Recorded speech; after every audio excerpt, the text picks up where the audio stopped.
To store your Zoom link in your library, just open up your Zoom account and then go to your personal meeting ID, and you're going to copy it. And then go to Buzz and go into your library. Go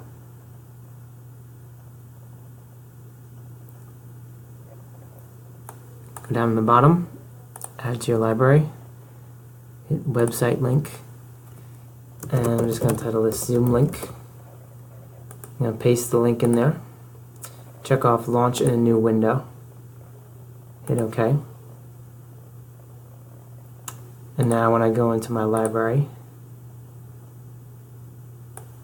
it's going to be there. And let's say I want to do a distance learning meeting with a student. I just drag the Zoom link over to the session folder that we're going to have for that day. And now the student is going to have the Zoom link and is right there.